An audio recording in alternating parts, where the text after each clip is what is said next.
لهم قلوب لا يفقهون بها ولهم أعين لا يبصرون بها ولهم آذان لا يسمعون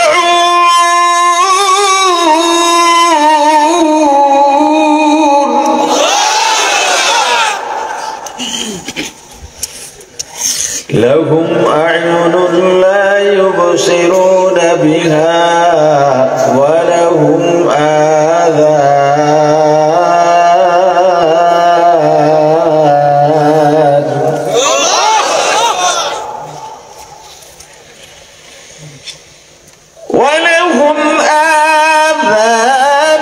لا يسمعون بها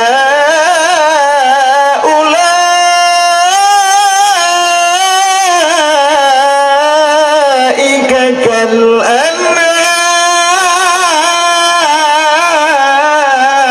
كالأنعام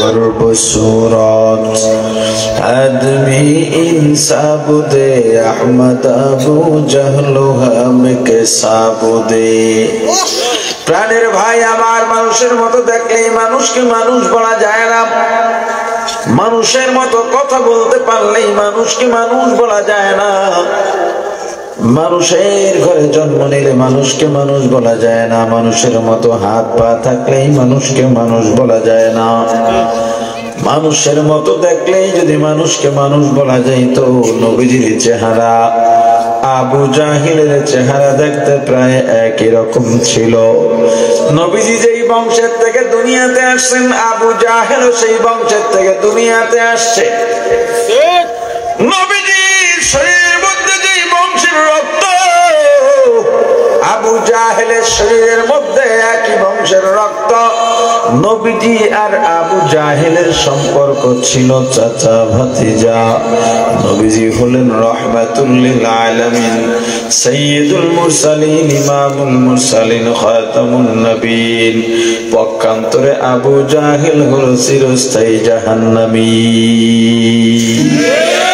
हकीकत से तो दुनिया बेखबर है दुनिया की नुमाइश पर नजर है नमी गोयम के आज दुनिया जुदा बाश बगर कारे के बाशी बा खुदा बाश चिस्ते दुनिया आज खुदा गाफिल बुदन नक़माशो नुक़रह फर जिंदज़ान दुनिया में हो दुनिया का तलब गार नहीं हो दुनिया में हो दुनिया का तलबगार नहीं हो बाजार से गुजर हो खरीदार नहीं हो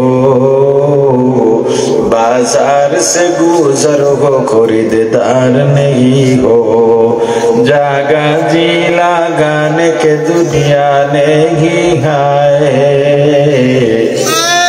जागा जी लगाने के दुनिया नहीं है ये इबरत की जाहे तमाशा नहीं है ये इबरत की जाहे तमाशा नहीं है प्राणेर भाई आमार মানুষ থেকে মানুষ হব যদি মানুষ থেকে মানুষ না হতে পারি তাহলে পরিচয় কি আল্লাহ পরিচয় দিয়া বলেন ওয়ালাকাদ যারানা লিজাহান্নামা কাসীরা আমি আল্লাহ অধিকাংশের জন্য জাহান্নাম বানিয়েছি অধিকাংশ যারা জাহান্নামে যাবে তারা কারা মিনাল জিন্নি জিনদের মধ্য থেকে বেশিরভাগ জিন যাবে জাহান্নামে মিনাল ইনসি মানুষদের মধ্য থেকে বেশিরভাগ মানুষ যাবে জাহান্নামে এই বেশিরভাগ জিন আর মানুষ যারা জাহান্নামে যাবে তাদের পরিচয় আল্লাহ আয়াতের শেষ দিকে পরিচয় দিয়া বলেন উলাইকা কাল আনআম ওরা চতুষ্পদ জানোয়ারের মতো শুধু জানোয়ারের মতো নয় বালহুম আদল, বরং জানোয়ার থেকেও খারাপ। বারাকতা আলা ইব্রাহিম ওয়া আলা আলি ইব্রাহিম ইন্নাকা হামিদুম মাজিদ।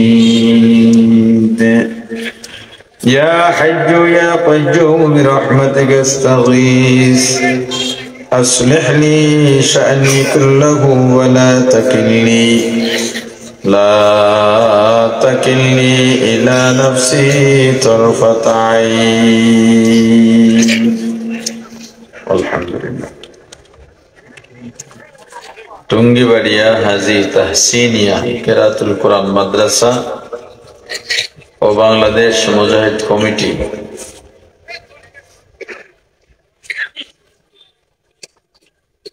যৌথ উদ্যোগে বার্ষিক ওয়াজ মাহফিল ও হালকায় জিকিরের সমাপনী অধিবেশনের মুহতারাম সভাপতি মুআজ্জাজ মুকাররম হযরত উলামায়ে কেরাম, দূর দূরান্ত থেকে আগত ইসলাম প্রিয়, দিন প্রিয়, মর্দে মুজাহিদ, আল্লাহ রাব্বুল আলামিনের আশিকিন, জাকিরিন, শাকিরিন মুসলমান ভাইয়েরা, কলিজার টুকরা সমবয়সী যুবক ও ছাত্র বন্ধুগণ, পর্দানিশী মা ও বোনেরা, আল্লাহ তাআলার দরবারে লাখ কোটি শুকর ও সুজুদ, যেই মহান রব্বুল আলামিন আমাদেরকে হায়াত তৈয়বা দান করে দুনিয়ার জান্নাতের বাগান কোরআন সুন্নাহর আলোচনার এই মুবারক মজলিসে আশা ও বসার মতো তৌফিক দান করেছেন, আলোচনা শোনার মতো সুযোগ করে দিয়েছেন, এজন্য শুকরিয়া আদায় করি আলহামদুলিল্লাহ।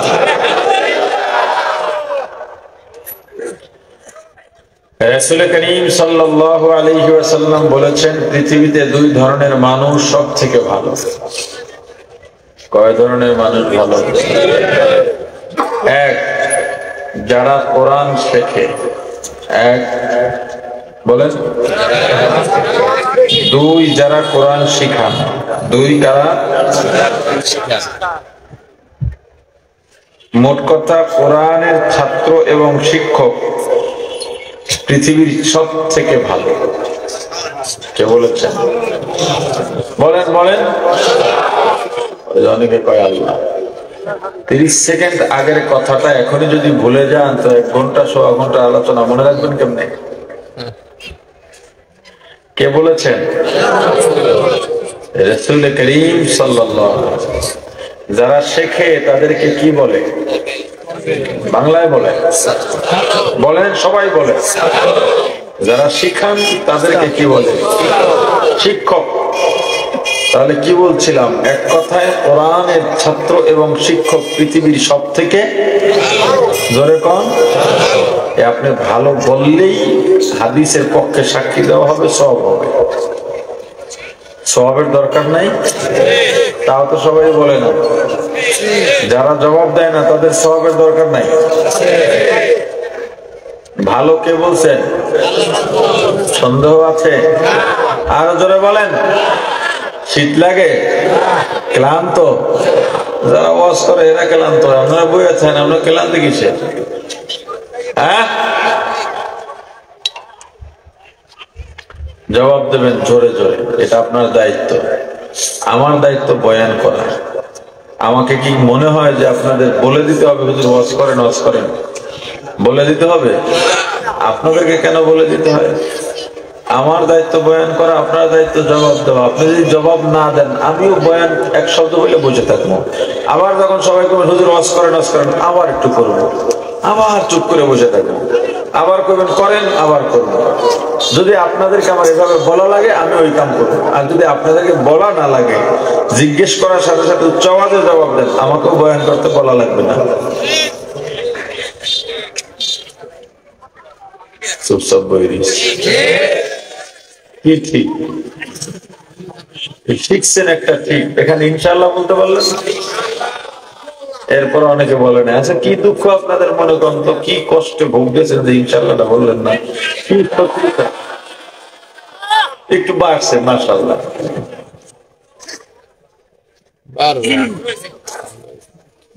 আমার একটা জিনিস ভালো লাগতেছে, বাংলাদেশে এখন যত মাহফিল হয়, বেশিরভাগ মাহফিল, বেশিরভাগ বলতে আমরা 100% বলতে পারে, ময়দানে যারা বসে এদের অর্ধেক কিংবা 3 ভাগের 2 ভাগের মাথায় টুপি থাকে না। আপনাদের এখানে বেশিরভাগ না 95% মানুষের মাথায় টুপি আছে। পার্সেন্টেজ বেশি হতে পারে, মাশাআল্লাহ। এইটা ভালো লাগার বিষয়। যদি অর্ধেক টুপি দেখতাম অর্ধেক খালি, তাহলে এইটার উপর আজকে ওয়াজ হইতো আধা ঘন্টা, এরপর বাকিও আছে। কিন্তু এটা আজকে আর লাগে নাই। এখন এই যে জবাব যদি দেন, তাহলে আর একটা ওয়াজ আছে, সেটা করা লাগবে না। জবাব না দিলে আর একটা কথা যা বলা লাগবে তা আপনারা খুশি হবেন না। এই জন্য চাইতেছি ওটা না বলা লাগুক, জবাব দিতে থাকেন, সত্য সাক্ষীর সওয়াব পাবে। সমস্যা হলো কি, নির্বাচনের সময় পাচার কাগজ উল্টে নৌকার ধানের শেষ চিল্লাইতে কিন্তু আর দ্বিধা করে না, কথা সারাদিন বললো দেখা নাই, ঘরে যে সন্ধ্যার সময় আশা পেশিয়াসের আশা আছে না, আশার মতো ফেস ফেস ফেস কয় কি হয়েছে, কয় নেতার লাগে দৌড়ি পা চাপতে চাপতে জিভটা পাতলা হয়ে গেছে। এদের আওয়ামী লীগ করেন বলেন, একবার নৌকা বললে কয়টা সওয়াব হয়? ধানের শীষ বললে, আর সুবহানাল্লাহ বললে অনেক গুনাহ, খবরদার বললেন না, কি সওয়াব হয়? যে একবার সুবহানাল্লাহ বলে জান্নাত একটা ফলের বাগান তৈরি হয়। এই বাগানের ভিতরে যে একটা ফল গাছ থাকে, এটা কত বড় কইতে পারেন? আপনার এলাকায় একটা বাবলা গাছ আছে না, ওই বাবলা গাছের মতো বড়। 500 মাইল দূরে থাকবে এই গাছের ডালপালা। 500 মাইল, এটা তো কলা করা হইবি। হ্যাঁ, আমি চিন্তা করতে, যদি ঢাকা 0 পয়েন্ট এই গাছটা থাকে, এদিক থেকে চিটাং ভেদ হয়ে যাবে, এদিক থেকে কুয়াকাটা ভেদ হয়ে যাবে, ওদিক থেকে নেত্রকোনা ভেদ হয়ে যাবে, রাজশাহী ভেদ হয়ে ওদিকে কুড়িগ্রাম, নওগাঁ, মানে পুরো বাংলাদেশটা জিরা যায় প্রায়। কি মানুষের বাড়ি আমার খাওয়া লাগে? যারা মানুষের বাড়ি আম না কইয়া খায়, এই যে খাজুর গাছ কাটে না, রাইতে চুরির রস লইয়া যায়, এগুলোর লোকে কিয়ামতের ময়দানে ওই গাছ নাই। কথা বোঝে না। মানুষের বাড়ির ফল মানুষ চুরি করে পারে কিনা, এই রসের সময় মানুষের রস আর একজনে চুরি করে নেয় কিনা, এটা অনেক সওয়াব। এটা কি পৃথিবীতে কয় ধরনের মানুষ সব থেকে ভালো? কে কে কোরআনের ছাত্র আর শিক্ষক আছে? এবার বলেন, মাদ্রাসার মাহফিল তো। কোরআন শিক্ষা দেওয়া হয় কোথায়? প্রাইমারি স্কুলে, kindergarten, KG school, high school, college, varsity, কোথায়? জোরে বলেন। অতএব পৃথিবীর সর্বশ্রেষ্ঠ শিক্ষা প্রতিষ্ঠান মাদ্রাসা। কে বলছেন? জোরে। আচ্ছা, এবার বলেন, মাদ্রাসায় যারা কোরআন শেখে আর শিখান, অর্থাৎ মাদ্রাসার ছাত্র আর এই বাইরে বেরোইলে আমরা কি বলে ডাকি? জোরে কোন? অতএব পৃথিবীতে সব থেকে হুজুররা ভালো। কারা ভালো? জোরে। কে বলছেন? আরো জোরে। এখন হুজুরদের আপনি দাম দেন আর না দেন, এতে হুজুরদের কিছু আসে যায় না।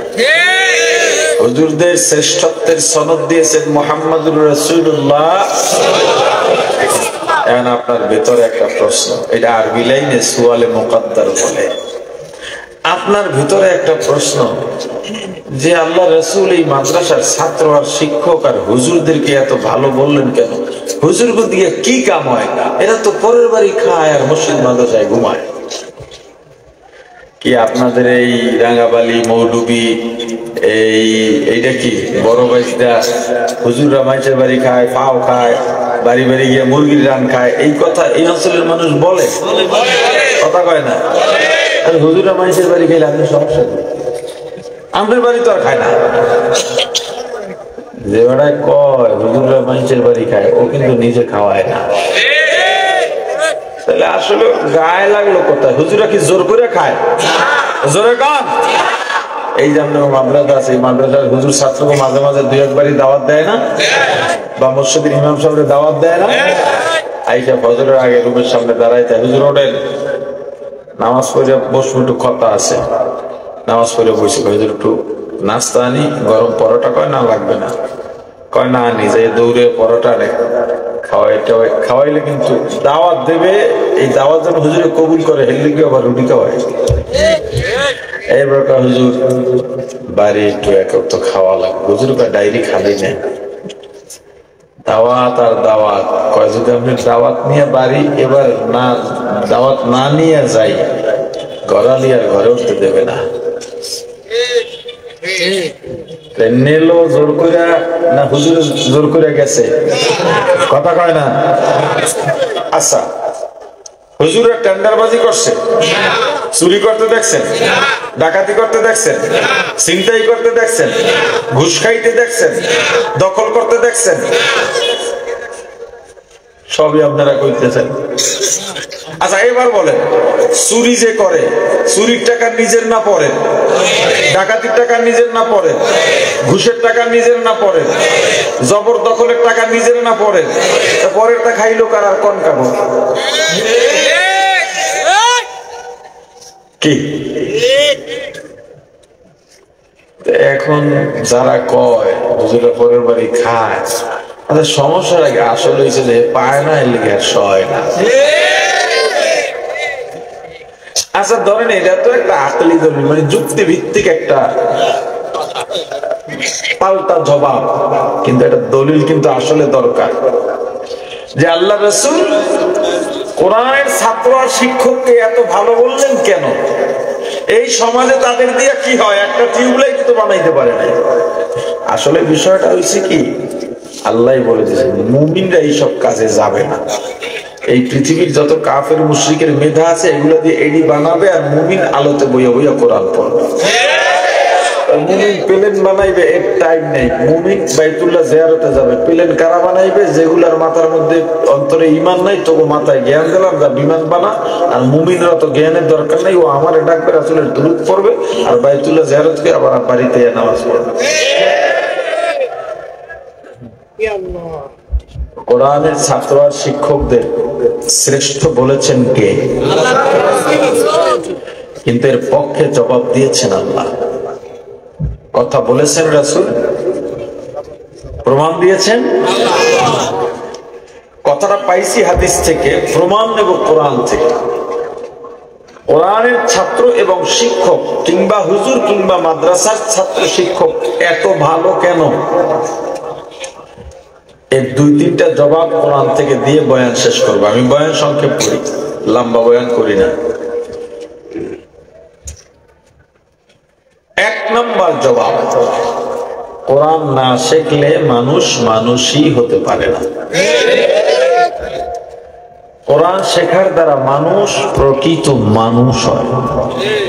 এখন আপনার আবার প্রশ্ন, মানুষ তো মানুষই, আবার মানুষ হয় কেমনে? মানুষ যদি মানুষ হওয়া লাগে, তাহলে মানুষ হওয়ার আগে আমরা কি? প্রশ্ন হইতে পারে না? মানুষ হওয়ার আগে আমরা কি? এইটার জবাব আবার আল্লাহ দিয়েছেন। আল্লাহ বলেন, وَلَقَدْ ذَرَأْنَا لِجَهَنَّمَ كَثِيرًا مِنَ الْجِنِّ وَالْإِنسِ لَهُمْ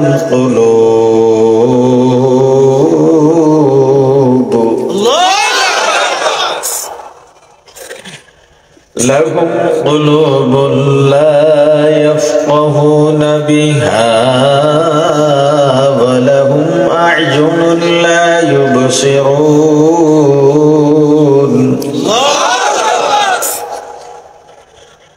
ولهم أعين لا يبصرون بها ولهم آذان لا يسمعون بها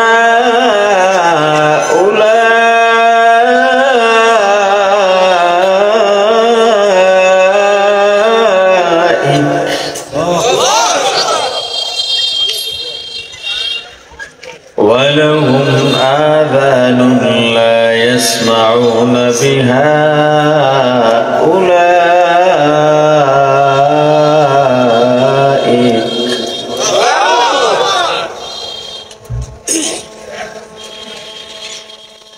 لهم قلوب لا يفقهون بها ولهم أعين لا يبصرون بها ولهم آذان لا يسمعون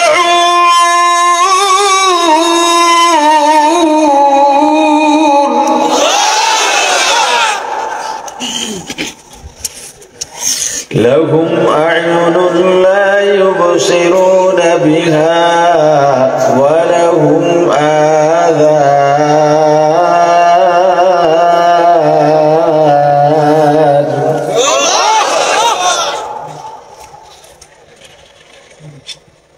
ولهم آذان لا يسمعون بها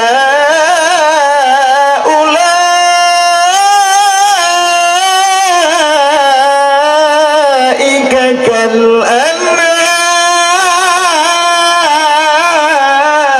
كالأنعام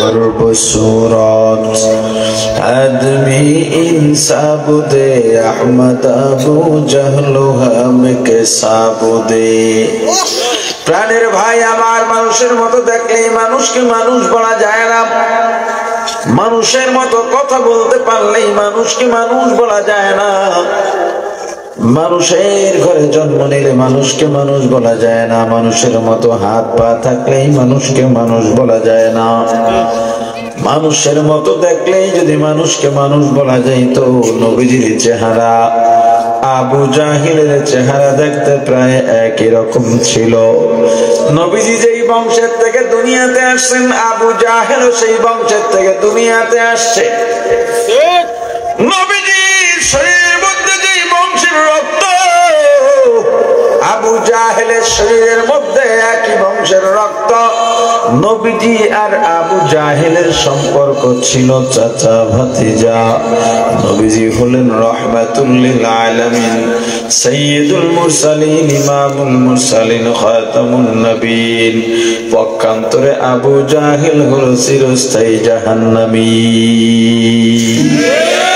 हकीकत से तो दुनिया बेखबर है दुनिया की नुमाइश पर नजर है नमी गोयम के आज दुनिया जुदा बाश बगर कारे के बाशी बा खुदा बाश चिस्ते दुनिया आज खुदा गाफिल बुदन नक़माशो नुक़रा फर जिंदोज़ान दुनिया में हो दुनिया का तलब गार नहीं हो दुनिया में हो दुनिया का तलबगार नहीं हो बाजार से गुजर हो खरीदार नहीं हो बाजार से गुजर हो खरीदार नहीं हो जागा जी लगाने के दुनिया नहीं है जागा जी लगाने के दुनिया नहीं है ये इबरत की जाहे तमाशा नहीं है ये इबरत की जाहे तमाशा नहीं है প্রাণের ভাই আমার মানুষ থেকে মানুষ হব যদি মানুষ থেকে মানুষ না হতে পারি তাহলে পরিচয় কি আল্লাহ পরিচয় দিয়া বলেন ওয়ালাকাদ যারানা লিজাহান্নামা কাসীরা আমি আল্লাহ অধিকাংশের জন্য জাহান্নাম বানিয়েছি অধিকাংশ যারা জাহান্নামে যাবে তারা কারা মিনাল জিন্নি জিনদের মধ্য থেকে বেশিরভাগ জিন যাবে জাহান্নামে মিনাল ইনসি মানুষদের মধ্য থেকে বেশিরভাগ মানুষ যাবে জাহান্নামে এই বেশিরভাগ জিন আর মানুষ যারা জাহান্নামে যাবে তাদের পরিচয় আল্লাহ আয়াতের শেষ দিকে ব্যক্তিকে পরিচয় দিয়া বলেন উলাইকা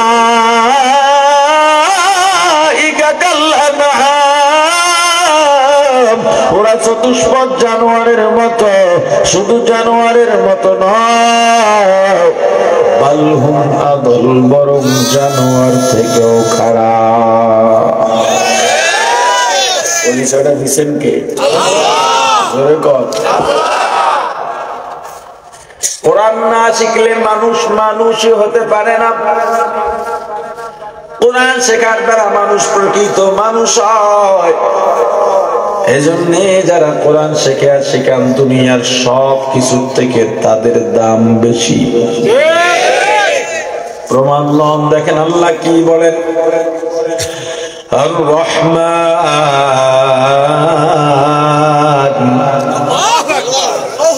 আল্লামাল কুরআন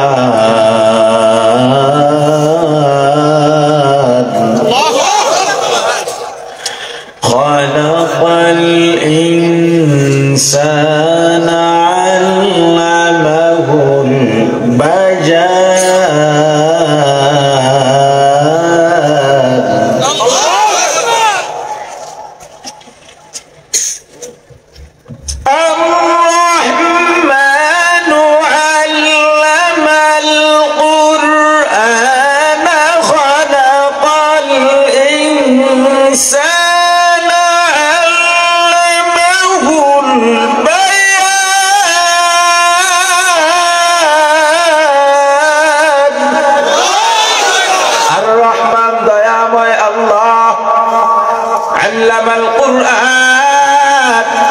যিনি কোরআন শিক্ষা দিয়েছেন, খালাকাল ইনসান, যিনি মানুষ সৃষ্টি করেছেন। ওরে আমার ভাই,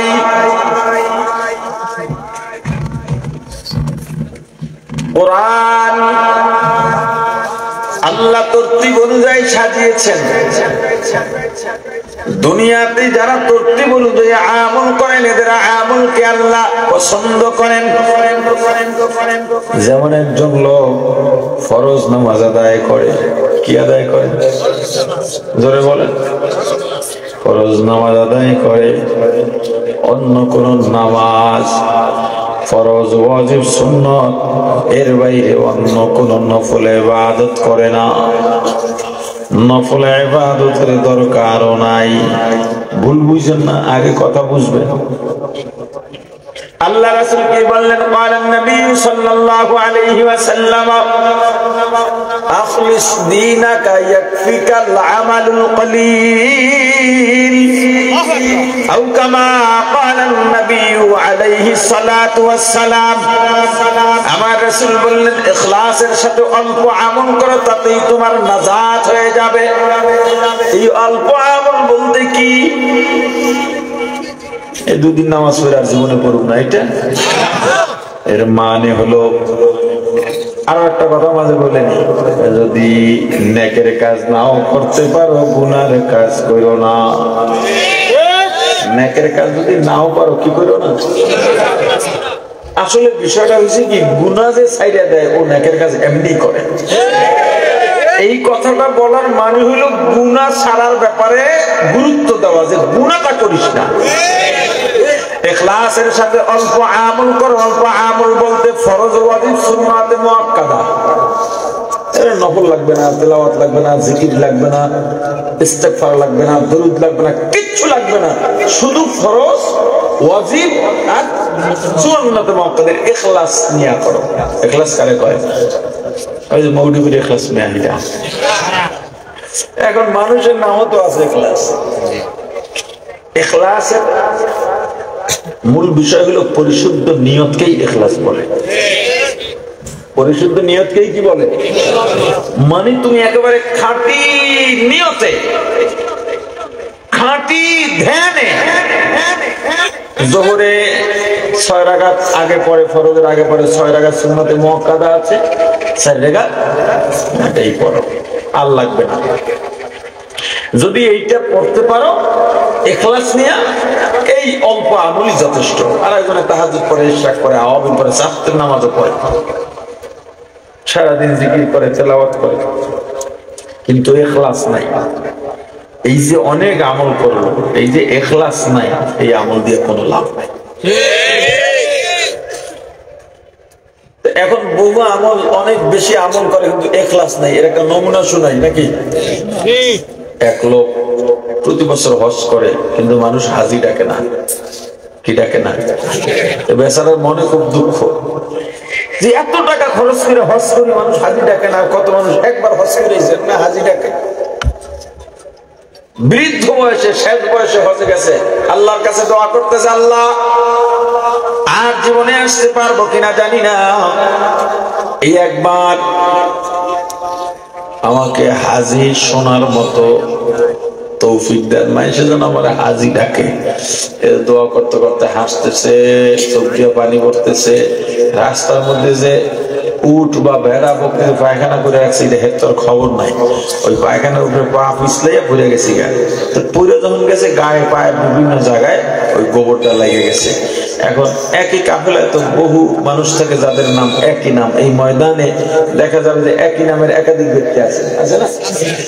এখন একাধিক ব্যক্তি থাকলে এক একটা বিশেষণ থাকে। যেমন মাদ্রাসায় একটা ছেলে আছে, 5টা ছেলে আছে আব্দুল্লাহ। একজনের বাড়ি মৌদুবী, একজনের বাড়ি মহিপুর, একজনের বাড়ি কলাপাড়া। কলাপাড়া আব্দুল্লাহ কি করে? কলাপাড়া, ঠিক না? বা অন্য কোনো বিষয়, অন্য কোনো ভাবে তাকে ডাকে। ওই লোকের নামেও তো আরো লোক আছে। এখন ওনার হরফ পরিচিতি হয়ে গেল, ওনাকে যদি জিজ্ঞেস করে যে অমুক লোক কই কয়, কোন অমুক যে গুইয়ের মধ্যে পড়ে গেছিল, তো এইভাবে বলতে বলতে এক সময় তার নাম হয়ে গেল গুইয়া হাজি। কি হাজি? একজন এতে বেজার না, খুশি। একদিন একজনে কইতেছে, হাজি সাহেব এতবার হজ করলেন, আপনারা মানুষে গুইয়া হাজি কয়, আপনার কি খারাপ লাগে না? রাখো মিয়া, গুইয়া হাজি বলুক আর মুইতে হাজি বলুক, হাজি তো বলে। এইরকম গুইয়া হাজির সংখ্যা আমাদের সমাজে কম না বেশি? এক লোক জীবনে তাহাজ্জুদ পড়ে না, এখন তালে তলে পড়ে তাহাজ্জুদ পড়ছে। তাহাজ্জুদ যে পড়ছে এটা মাইশেরে জানাইবে কেমনে? জানান তো দরকার, একটু ভালো লাগতেছে না। কেউ তাহাজ্জুদ পড়ে মাইশে জানে না, সারা জীবন পরে মাইশে জানে না। আর কেউ একদিন পড়লে পুরো এলাকা গরম, আছে না নাই? এখন সে বিবিসিতে চলে গেছে এই খবরটা পৌঁছানোর জন্য। কোন বিবিসি? চা দোকানে। কোথায় চলে গেছে? চা দোকানের চেয়ে বড় রেডিও স্টেশন এই বাংলাদেশে আপনার রাজনৈতিক বিশ্লেষক দরকার, চা দোকানে যাবেন, পাবেন। এমনকি এখন ফতুয়াও সাপ্লাই হয় চা দোকান দিয়ে। মুফতি টুফতি কিছু লাগে না, ওই জায়গার থেকে সব হয়। তো গেছে তাহার যদি চা দোকানে গিয়ে দেখে দোকান কেবল খুলতেছে, একটা হাই ছেড়ে বলতেছে, এ দোকানদার তাড়াতাড়ি চা দে। দাঁড়ান, দোকান খুলে লই। এখন হ্যাঁ মনে মনে চিন্তা করতেছে, ওর দ্বারা কিভাবে প্রকাশ করে যাবে তাহাজ্জুদ পড়ছি। ওর দ্বারা প্রকাশ করলেই ও সবাই কইয়া দেবে। এখন বারবার কইতেছে, দোকানদারে কিছু জিগায় না, না জিগাইলে কথাটা বলবে কেমনে? চা দেখি না তো টুলি ঘুমাই পড়বো। ঘুমাইবেন কেন? রাত্রে ঘুমান নাই? বেটার প্রশ্নটা জুত মত হয়েছে না? ঘুমান নাই না, ঘুমাইতে হয়, তাহাজ্জুদ পড়ছি। এগুলো বলতে হয় না, এগুলো বলি না কারো কাছে, এগুলো বলতে হয় না। তাহাজ্জুদ পড়ছি কি বলা কি বাহির আছে? এটা তাহাজ্জুদি না গুইয়া তাহাজ্জুদ? কথা কয় না। গুনাহ করো না, নেকের কাজ না করতে পারলেও অল্প আমল করো ইখলাসের সাথে। এই ইখলাসের সাথে অল্প আমল যারা করে হেরা এমনি বেশি আমল করে। গুরুত্বটা হইছে এখানে ইখলাস নিয়া। কি নিয়া? আল্লাহ তরতিবতাকে পছন্দ করেন। একজন মানুষ ফরজ ওয়াজিব সুন্নাতে মুআক্কাদা আদায় করে কিন্তু কখনো কাজা করেন না, এই আমলের দাম আল্লাহর কাছে অনেক বেশি। আর একজন মানুষ সব আমল করে, দরুদ পড়ে, তাসবিহ পড়ে, ইশরাক পড়ে, আওয়াবিন পড়ে, তাহাজ্জুদ পড়ে, কিন্তু প্রতি সপ্তাহে কোনো না কোনো দিন ফজরের নামাজ কাজা হয়, যোহরের নামাজ কাজা হয়। এই আমলের দাম আল্লাহর দরবারে নাই। এজন্য আল্লাহ তরতিবতাকে পছন্দ করেন। তরতিব মানে সিরিয়াল, পরিপাটি, ধারাবাহিকতা। আল্লাহর তরতিব কত সুন্দর যদি দেখতে চাও, একটা মানুষের দিকে তাকাও, কি সুন্দর তরতিব আল্লাহ আল্লাহ দিয়েছেন, যেখানে মাথার তরতিব দরকার আল্লাহ সেখানে মাথা দিয়েছেন, যেখানে কপাল, যেখানে নাক, যেখানে চোখ, যেখানে মুখ, যেখানে যেটা দরকার আল্লাহ সেই তরতিব দিয়েছেন। তদ্রুপ ভাবে আল্লাহ কোরআনকেও তরতিব অনুযায়ী সাজাইছেন, আগেরটা আগে বলছেন, পরেরটা পরে বলছেন। কিন্তু সূরাতুর রহমান এমন এক দামি সূরা, এই সূরার মধ্যে আল্লাহ একটা তরতিব পরিপন্থী কথা বলে ফেলেছেন। কিভাবে বুঝবেন কথাগুলো? সূরাতুর রহমান এমন এক দামি সূরা, কিয়ামতের ময়দানে আল্লাহ রাব্বুল আলামিন জান্নাতীদের সমাবেশ ঘটায়া জান্নাতীদের অন্তরকে প্রশান্ত করার জন্য আল্লাহ তার কুদরতি জবানে সূরাতুর রহমান তেলাওয়াত করে শোনাবেন।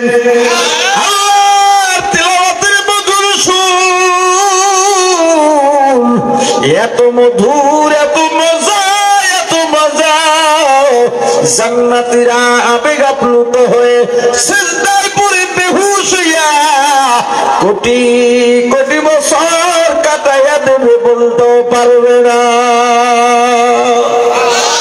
আউলিয়ারা কারে কুবায় খতিয়ার, জাহেলারা কারে দুনিয়া ইখতিয়ার, আশকারা মিল্লাত মযহব জুদাস্ত, আশকারা মিল্লাত মযহব খুদাস্ত।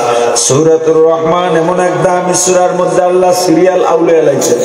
কেমনে দেখেন, আল্লাহ বলেন আনার রহমান, আমি দয়াময় আল্লাহ, আল্লামতুল কুরআন, আমি কোরআন শিক্ষা দিয়েছি।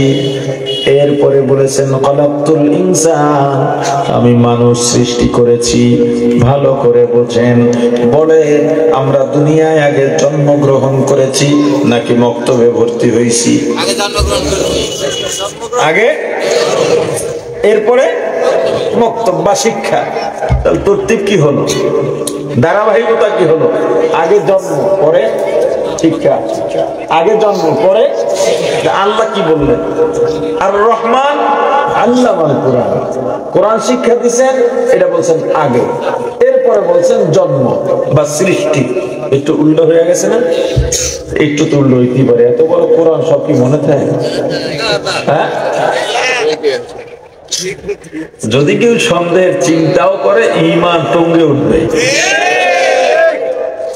মুফাসসিরিন ইকরাম বলেন আল্লাহ যেটা বলেছেন এটাই ধারাবাহিকতা, এটাই তরতিব। যদি জানতে চাও, বুঝতে চাও, জানতে হবে দুনিয়াতে মানুষ হলো দুই প্রকার। কয় প্রকার?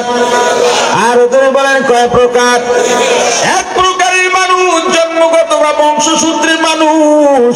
এই মানুষটা হওয়ার জন্য, জন্মসূত্রে বা বংশসূত্রে মানুষ হওয়ার জন্য আলাদা কোনো সনদ লাগে না, আলাদা কোনো শিক্ষা লাগে না, কোনো গুণ লাগে না। মা বাবা থেকে জন্ম দিলেই জন্মগত মানুষ হয়। এই মানুষটার দাম আল্লাহর দরবারে নাই। দুই নাম্বার মানুষের দাম গুণের মানুষ, গুণগত মানুষ। এই জন্মগত মানুষটা যখন কোরআন শিক্ষার গুণে গুণান্বিত হয়, তখনই কেবল আল্লাহর দরবারে মানুষ হিসেবে বিবেচিত হয়। দুনিয়ায় সৃষ্টির পরে, মানুষ হওয়ার পরে এরপর কথা শেখে, ঠিক না? আর আল্লাহ বলছেন কোরআন শিখাইয়া মানুষ বানাইছি। এখন তো মানুষ হইলে তা কথা শেখান লাগবে না। আল্লাহ বলেন এরপরে আল্লাহ মাহুল বয়ান, কোরআন শেখার পরে মানুষ হয়, তারপরে কথা শেখে। অর্থাৎ কোরআনওয়ালার কথাই হলো কথা, কোরআন সারনেওয়ালার কথার কোনো দাম আল্লাহর আদালতে নেই। বুঝুন নাই? হে ডাক্তার, তুমি ডাক্তারি বিদ্যা অর্জন করেছো, তোমার বিদ্যার ভিতরে যদি কোরআনের শিক্ষা না থাকে ডাক্তার, তুমি ডাক্তার হতে পেরেছো, কিন্তু এখনো আমার আল্লাহর আদালতে মানুষ হতে পারো না। ইঞ্জিনিয়ার, তুমি ইঞ্জিনিয়ার হয়েছ, ইঞ্জিনিয়ারিং শিক্ষা অর্জন করেছ, এলাকার মানুষ তোমাকে ফুলের মালা পরায়, বড় চেয়ারটা দিয়ে তোমাকে বসায়, তুমি এলাকায় যাওয়ার পর তোমাকে মসজিদের সভাপতি বানায় দিল, স্কুলের সভাপতি বানায় দিল, মাদ্রাসার সভাপতি বানায় দিল। সালিশ বিচার ব্যবস্থা চেয়ারম্যানের থেকেও বেশি তোমার কাছে আসে মানুষ, তোমার আশপাশে ভিড় জমায়। কিন্তু তোমার ভেতরে যদি কোরআনের শিক্ষা না থাকে, ইঞ্জিনিয়ার দুনিয়ার সবাই সম্মান দিল, আল্লাহর দরবারে এখনো মানুষ হতে পারো না।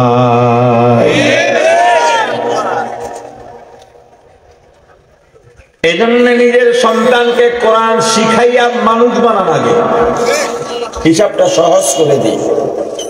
আপনার সন্তান ক্বালান নবী সাল্লাল্লাহু আলাইহি ওয়াসাল্লাম তালাবুল ইলমি ফরিদাতুন আলা কুল্লি মুসলিম, প্রত্যেক মুসলমান নারী পুরুষের জন্য ইলম শেখা, জোরে বলেন, কতটুক শেখা ফরজ?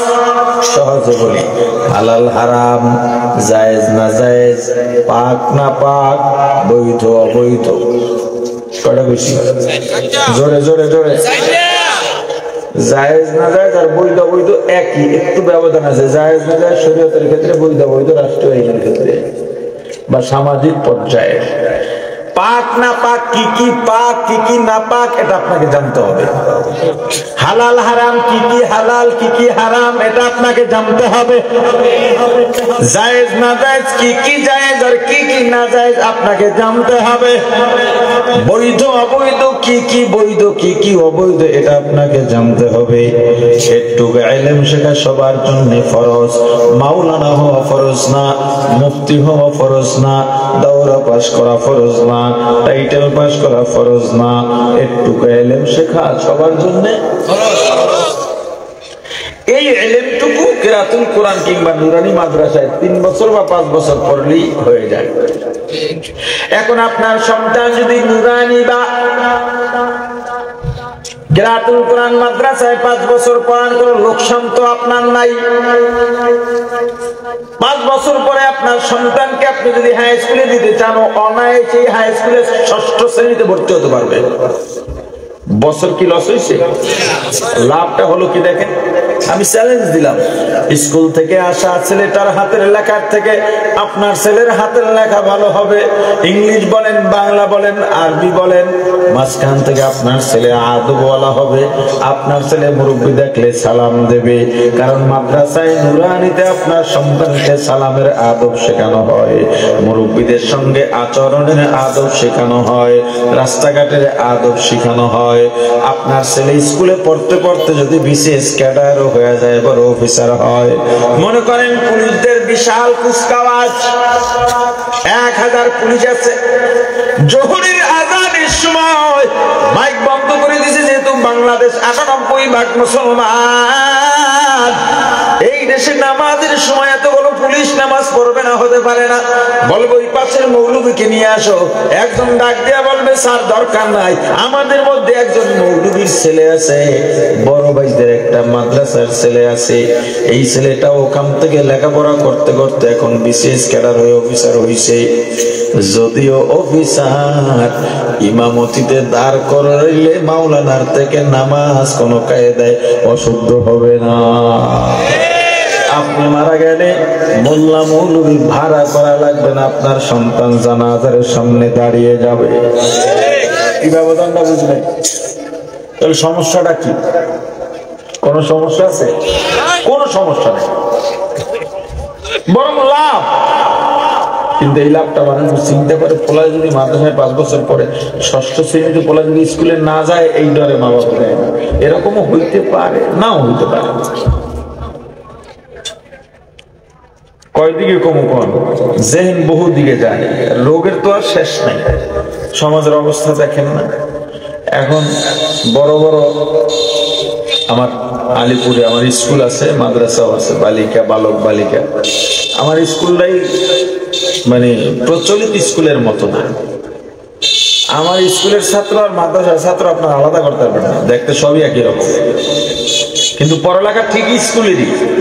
যে হুজুর মানুষ মনে হয় মাদ্রাসার নাম দিয়েছে স্কুল, না ওইটা না, কিন্তু মাদ্রাসা আলাদা আছে, স্কুল আলাদা আছে, একটু ব্যবধান তো আছেই। নাইলে ওর চেহারা সুরাত মাদ্রাসার ছাত্র বা ধরব কেন? এই যে স্কুলে যাদের ছেলে বা আমার মাদ্রাসায় যাদের ছেলে মেয়ে দিচ্ছে আমি অবাক হয়ে গেছি, এরা তো মাদ্রাসায় দেওয়ার কথা না। হাই স্কুলের মাস্টার হাই স্কুলে পড়াইতেছে, প্রাইমারি মাস্টার প্রাইমারিতে নিজে পড়াইতেছে, ব্যাংকের ম্যানেজার অফিসার, কলেজের মাস্টার, কিন্তু এদের সবার ছেলে মেয়ে আমার মাদ্রাসায় পড়ে। ডাকলাম যে মাদ্রাসায় দিলেন ব্যাপার, কয় উপায় নেই, কোটি কোটি টাকা কামাইয়া ব্যাংকে রেখে যায়, লাশ দাফন না দিয়ে পোলামাইয়া টাকা সম্পদ নিয়ে মারামারি করে। এখন তো পেপার পত্রিকায় নিয়মিত করে আসছে, এমনকি ফোন দিছে বাবা মারা গেছে, বলে তোমরা দাফন দিয়ে দেন, ব্যস্ত আছে। কিন্তু একটা দিনদার ছেলে এটা কোনোদিন করবে না।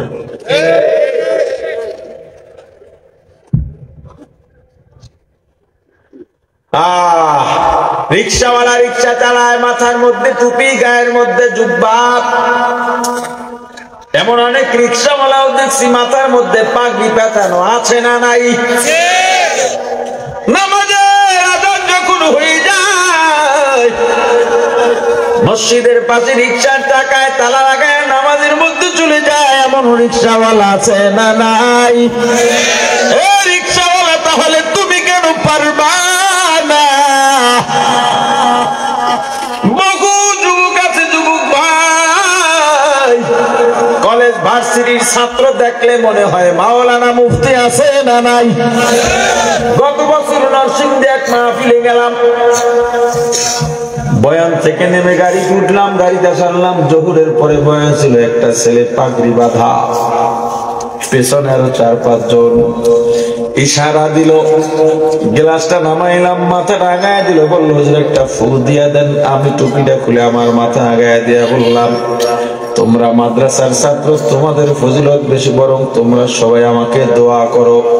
ছেলেটা আমাকে অবাক করে বলল, হুজুর আমরা মাদ্রাসার ছাত্র না, আমরা ভার্সিটিতে পড়ি। আছে না নাই? এ যুবক, তাহলে তুমি কেন পারবা না? বাজারের মধ্যে আযান হলে বহু দোকানদার আছে, দোকানটা বন্ধ করে না হয়, দোকানের সামনে একটা পর্দা লাগায় দেয়, কাপড় লাগায় দেয়, লেখা থাকে এখন নামাজের সময়, আছে না নাই? ও দোকানদার, তাহলে তুমি কেন পারবা না? তুমিও তো চাইলে পারার কথা। রিক্সাওয়ালা রিক্সা চালায়, হাত দিয়া হ্যান্ডেল দ্বারা, পা দিয়া প্যাডেল মারে, জবান তো কোনো কাজে লাগে না, জবানের মধ্যে জিকির, আল্লাহ আল্লাহ আল্লাহ আল্লাহ আল্লাহ আল্লাহ আল্লাহ আল্লাহ আল্লাহ আল্লাহ আল্লাহ আল্লাহ আল্লাহ। আছে না নাই? জমিনের মধ্যে কাজ করে বহু মানুষ আছে, কাঁচা করে না আমাকে দিকে, কাঁচা দেয় যে লুঙ্গি গুছাইয়া। বহু মানুষ আছে হাঁটুর উপরে প্যান্ট পরে যায়। আমার ছাত্র জমানায় বরিশাল মাহমুদিয়ায় দাওরা বা ইফতাপরে ওই বছর মাদ্রাসা বন্ধ হয়েছে, তখন ঢাকার গাড়ি বরিশালে আসতো রাত্র 2টা-3টায়। ওই রাতে এসে ঢাকার গাড়িতে কুয়াকাটা আসতাম। আমি গাড়ির একটা সিট পাইলাম, উঠে দেখি আমাদের আলিপুরের বাজারের এক ব্যবসায়ী, ক্যাসেট ব্যবসায়ী, ওই সময় যে ফিটার ক্যাসেট ছিল, ঘুরতো অডিও ক্যাসেট। উনি আমার সামনের সিটে বসা, কলাপাড়া ফেরিঘাটে এসে, তখন তো ফেরি, গাড়ি দাঁড়াইলো। এই যে আমাকে হেদায়েতুল্লাহ মাওলানা আছে না, জেহাদি, ওনার মনে আছে কিনা তা তো জানি না, উনি উঠছে কলাপাড়াতে। ওনারা দুইজন পাশাপাশি বসা, দুই সাইডের গাড়ির মাঝখানে, সিটের মাঝখানে যেখান থেকে মানুষজন হাঁটে, ওখানে একটা কার্টুন রাখা। মাওলানা সাহেব জিজ্ঞেস করলেন এই কার্টুনটা কার? আমাদের বাজারের ব্যবসায়ী বললেন এটা আমার। বললেন ভাই তার মধ্যে কি? বলে ক্যাসেট। হেদায়েতুল্লাহ সাহেব বললেন ভাই নিজের কোন হিসাব দিয়ে তো কুলাইতে পারবো না, আবার এই মাইন্ডসেট গুনাও মাথায় নেবেন, ক্যাসেট বেচা। উনি গেলেন খেপা, হুজুর আপনারা খালি ফতুয়া দেন, কোমর সমান পানির মধ্যে মানুষের যখন ভুই রয়, এটা তো আমাদের অঞ্চল বোঝে না, বাইরের মানুষের বুঝাইতে খুব কষ্ট হয়। এটা ভুই রয়, এরা জানে কি কয়। এর সময় কাঁচা দিলে আপনি পাশে যাইয়ে কইেন যে ভরস্তর কইছে আপনারা সবাই মিলে চুবাইবে, হুজুর মানবে না। মাওলানা সাহেব তো কামুর জায়গায় শেষ। তো আমি পিছন দিয়ে গেলাম, আমি পিছনের সিটে, আমি বললাম ভাই কথাটা আমি কইতেছি উত্তরটা। আমার আব্বার নাম তো মুসা, অনেকেই চেনে। আমার বলে তুই মুসার পর তুই কি করবি সেদিন গোপলা। উনি এখন ওই ক্যাসিডি বেছে, আগে বেছে অডিও, এখন বেছে অডিও টডিও, ওই কি বলে সিডি সিডি এগুলো। আমি বললাম আচ্ছা, এই যারা পানির মধ্যে ভুই রয় কাঁচা দিয়েই তো রয়, হ্যাঁ কাঁচা দিয়েই তো রয়। আমি কাছে এর মধ্যে কি এক দুইজন নাই যে কাঁচা দেয় না? কয়েক দুজন তো আছি। আমি কাপড় নিচে রাখার কারণে হাতের নিচে দেখবেন ভিজতে ভিজতে নিচেরটা হলুদ বা লাল হয়ে যায়। হওয়া আছে ওইটাই জান্নাতি, বাকিগুলো জাহাজ। এইটাই কথা, এইটাই মশালা, এইটাই সিদ্ধান্ত। যারা বলে এত কি পারা যায়, এত কি পারা যায়, এত কি সওয়া যায় এই জামানায়, এত কি বাঁচা যায়, ওরা সব জাহান্নামী। যারা এত কঠিনের মধ্যেও বলবে পারতেই হবে, বলতেই হবে, চলতেই হবে, এইগুলা জান্নাতি। হযরত বিলাল রাদিয়াল্লাহু তাআলা একজন হাবশী গোলাম, বংশগত গোলাম। এত অসুন্দর পৃথিবীতে এত কালো মানুষ আর জন্মায় নাই, জন্মাবেও না। মানুষ যত কালো হোক হাতের তালু সাদা থাকে। হযরত বিলাল এত কালো, এত কালো, এত কালো। হযরত বিলালের হাতের তালু পর্যন্ত কালো ছিল, কিন্তু আল্লাহর কাছে কতটা পছন্দের। আমার রাসূল মেরাজ থেকে এসে বলেন আমি আরশের পায়ার মধ্যে বিলালের হাঁটার আওয়াজ পাইছি। কাফেরদের দল আমার রাসূলকে গিয়া বলেন মুহাম্মদ আপনার সঙ্গে ধর্ম নিয়ে আলোচনা করব, আপনি যদি বুঝাইতে পারেন ইসলাম গ্রহণ করে যাব। কিন্তু আমরা তো শীর্ষস্থানীয়, আমাদের সম্মান অনেক উঁচু। এই মজলিসের মধ্যে বেলালের মতো গোলামরা যদি থাকে আমাদের ইজ্জতে লাগে। হুজুরও মনে মনে চিন্তা করছেন বেলালকে সরায় দেবেন। আল্লাহ জিবরাইলকে পাঠায় বললেন জিবরাইল তাড়াতাড়ি যাও, আমার হাবিবের কাছে যাও, আর গিয়া খবরটা জানাও সারা দুনিয়ার সব কাফির যদি এক জায়গায় করা আমার বিলালের পায়ের ধুলার সমান হবে না। কারণটা কি? এর কারণ আছে না? হযরত বিলাল একজন গোলাম, তোমার আমার পরিচয় গোলাম, এর বেশি কোনো পরিচয় নেই। তুমি চেয়ারম্যান, মেম্বার, এমপি, মন্ত্রী, এসপি, ডিসি, ওসি হইতে পারো, তুমি বড় মুফতি, মাওলানা, মুহাদ্দিস হইতে পারো, ইঞ্জিনিয়ার হইতে পারো, বিজ্ঞানী হইতে পারো, এটা মাত্র দুনিয়ায় কাজে লাগে। মূলত তুমি আমি গোলামের বাইরে কোনো পরিচয় নাই। বরং দুনিয়াতে যে যত বড় গোলাম হতে পারবে পরকালে তত বড় বাদশা হয়ে যাবে। হযরত বেলাল ঠোঁট নড়তেছে। উমাইয়া এসে কয় বেলাল ঠোঁট নড়ে, কি কও? হযরত বেলাল বলেন মালিকের নাম জপতেছি। আমি তো তোমার উপর খুশি হয়ে গেলাম, তোমার কাজটা একটু কমায় দেবো। বলে কেন? এই যে মালিকের নাম ডাকতেছো, তোমার সমস্যা কি? তোমার এখানে খুশি হওয়া কি? তোমার মালিক তো আমিও, আমি তো তোমারে ডাকি না। তোমার মালিক আমি তাহলে কারা ডাকো? আমি দেখি যে তোমারও মালিক, আমারও মালিক, সবাই মালিক, দুনিয়ার মালিক। বুঝছি, মোহাম্মদের কাছে গেছিল, বুঝতে লাগছে। মোহাম্মদের ধর্ম একবার যে গ্রহণ করে তো আর ছাড়ে না। তাহলে কি করা যায়? সবাই বলছে যে উমাইয়ার গোলাম বেলাল ইসলাম গ্রহণ করে, তার ইজ্জত থাকে। বিষয়টা হলো এরকম, আপনি একটা দলের বড় নেতা, আপনার পোলায় যদি আপনার বিরোধী দলের লগে গিয়ে মেলে, আপনার ইজ্জত থাকে? এরকম না বিষয়টা। সবাই বসে কি করা যায়? বেলালের দেখে সবাই যেন শিক্ষা নিতে পারে, বেলালের একটা শাস্তি দেওয়া দরকার। কি দেওয়া দরকার? শাস্তির সামনে দাঁড় করাইছে, আগুনের রাস্তা বানাইছে, আগুন জ্বলন্ত আংটা, আগুনের আংটা, কয়লার আংটা দিয়ে রাস্তা বানাইছে। বেলালের গায়ের চাদরটা সরাই ফেলাইছে, শুধু পরিধানের চাদরটা আছে, খালি গায়ে বেলাল দাঁড়ানো। হাজার হাজার কাফের নেতা গোলাম এলাকাবাসী দাঁড়িয়ে আছে।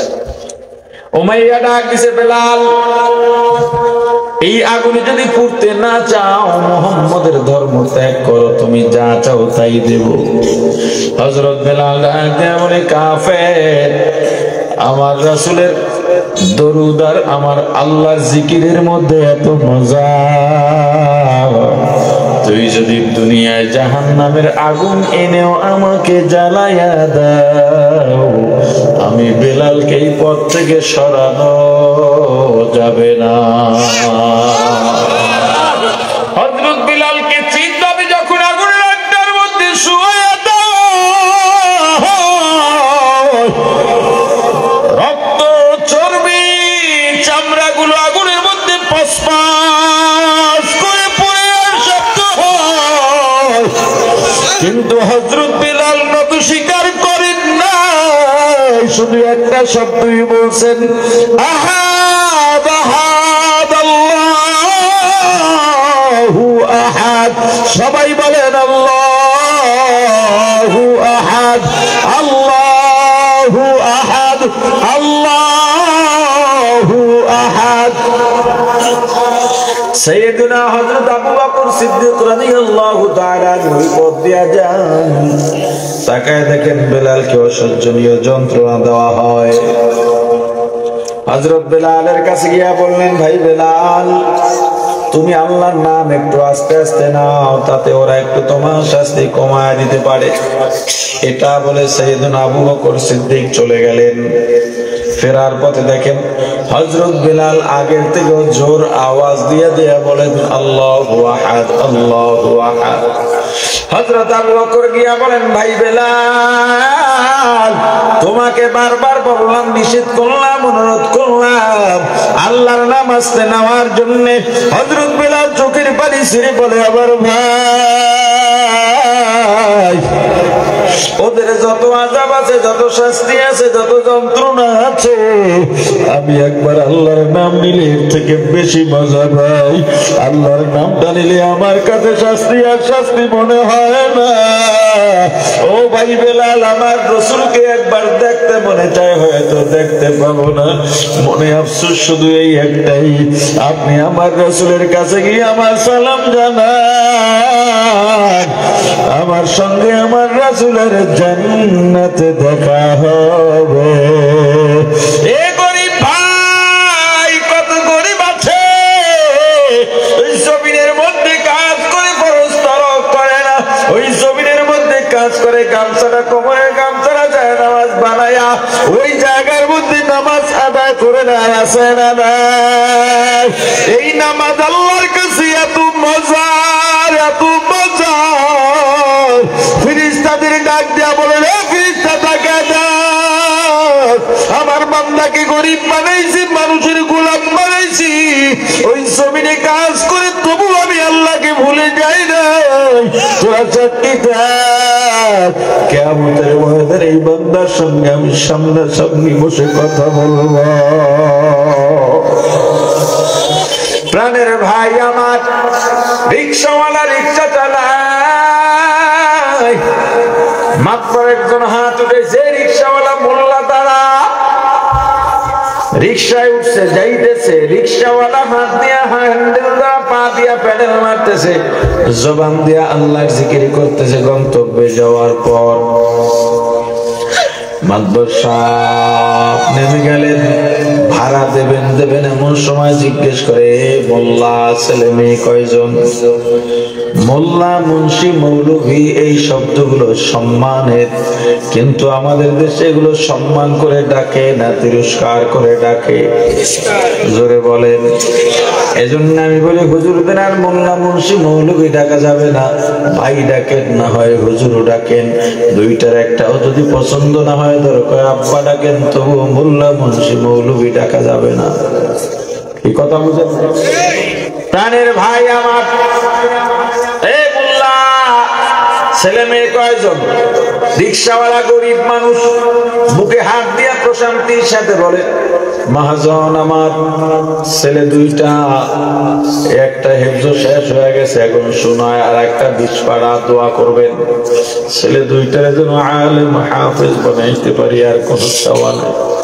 মাতবার মাথায় হাত দিয়া 3 হাত জিব্বা বাইর করে দিয়া কয়, কি করলি কামটা, কি করলি? নিজেও রিক্সা চালা, ছেলে দুইটার জীবনটাও শেষ করে দিলি। রিক্সাওয়ালার মনে বড় কষ্ট লাগলো, চাইলাম দোয়া, বলল কি? কিছুক্ষণ চুপ থাকার পর রিক্সাওয়ালা জিজ্ঞেস করে, মহাজন আপনার ছেলে মেয়ে কয়জন? আমার 5টা ছেলে। বুকুসা কইরা কয়, আপনার 5টা ছেলে কি করে? একজন ডাক্তার, একজন ইঞ্জিনিয়ার, একজন বিজনেসম্যান, আর একজন রাজনীতি করে, আর একটা ভার্সিটিতে পড়ে। সবাই তো দেখা যায় খুব এস্টাবলিশ। আমি কি তোর মতো বোকা নাকি? আসলে বোকা কারা? আসলে তুমি বোকা কারা? কোন তো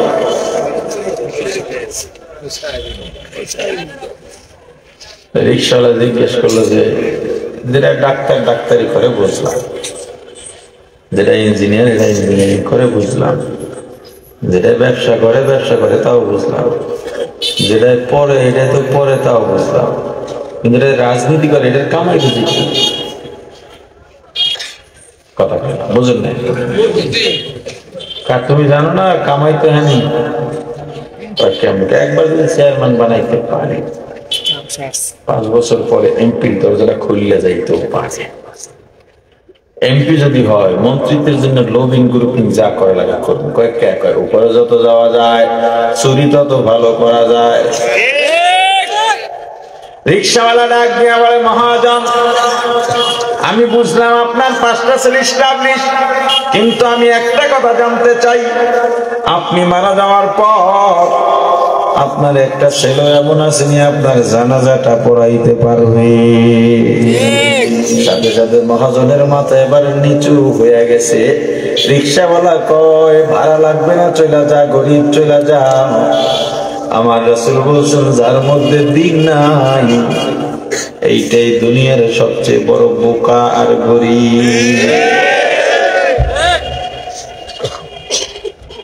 প্রাণের ভাই আমার, কোরআন যারা শেখে আর শিখাম তাদের এত দাম কেন? মুহাম্মদুর রাসূলুল্লাহ সাল্লাল্লাহু আলাইহি ওয়াসাল্লাম নবুয়তের আগ মুহূর্তে একাকিত্ব জীবন অর্জন করেছিলেন। নির্জনে একা একা বসে থাকতেন, মানুষের সঙ্গে কথা কম বলতেন, বাসায়ও কম আসতেন। সর্বশেষ হেরা গুহায় চলে গেলেন। হেরা গুহায় যাওয়ার পর মাঝে মাঝে বাসায় আসতেন, শেষ দিকে আর বাসায় আসেন না। আম্মা জান খাদিজাতুল কুবরা রাদিয়াল্লাহু তাআলা আনহা দৈনিক আমার রাসূলের জন্য সেখানে কষ্ট করে খানা নিয়ে যাইতেন। আল্লাহর রাসূলের বয়স যখন 40 পূর্ণ হয়ে গেল, সোমবার একদিনে জিবরাইল এসে বললেন, পয়গম্বর ইকরা, আপনি পড়েন। আমার রাসূল বললেন, আমি পড়তে পারি না। আবার বললেন, আপনি পড়েন। আমার রাসূল বললেন, মা আনা কারি, আমি পড়তে পারি না। জিবরাইল আবার বললেন, পড়েন। রাসূল বললেন, পড়তে পারি না। এবার জিবরাইল যখন বললেন, ইকরা বিসমি রাব্বিকাল্লাযী খালাক, ও পয়গম্বর আপনি পড়েন, আপনার আল্লাহর নামে, রবের নামে, যিনি আপনাকে সৃষ্টি করেছেন। অমনি রাসূল পড়া শুরু করলেন, খালাকাল ইনসানা মিন আলাক, ইকরা ওয়া রাব্বুকাল আকরাম আল্লাযী আল্লামা বিল কলম আল্লামাল ইনসানা মা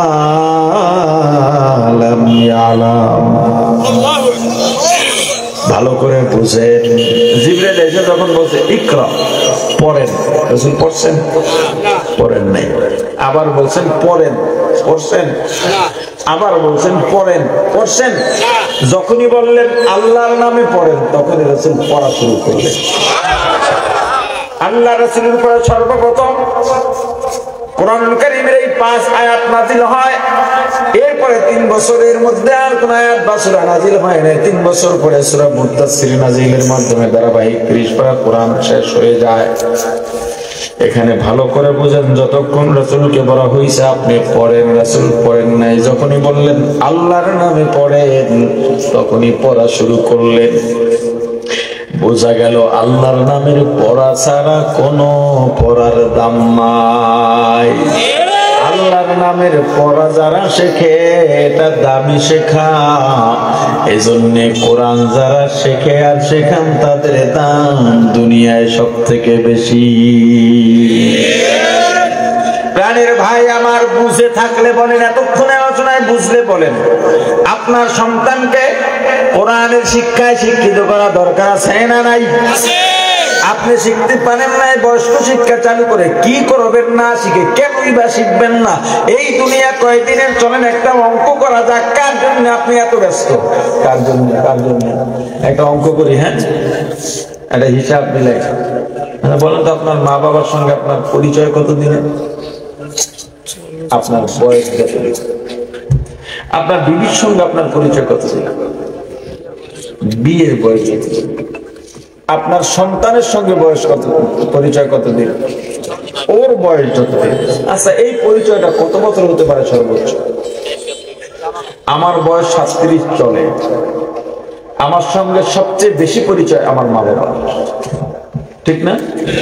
আমার মা বাবা এখন যে অবস্থায় আছে, 50 বছর পর্যন্ত আমার পরিচয়টা 50 বছরে যাইতে, এখন পর্যন্ত পরিচয় 37 বছরের।